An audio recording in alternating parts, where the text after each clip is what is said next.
Hey everyone, today I will show you how you can fix Chrome not opening in Windows 11. So first, what you want to do is go to your task manager and then search for Google Chrome or any Google app that is opening right now, and you want to end task right here.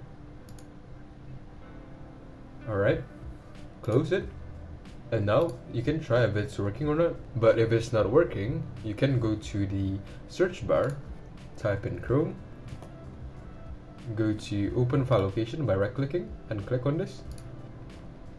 Alright, and what you want to do is right click again and click open file location, and then you need to rename this into whatever you want, maybe like Chrome 1, and you can try opening this. But if it's not working still, you need to go to your settings. When you're here, go to apps, go to installed apps, look for Google Chrome,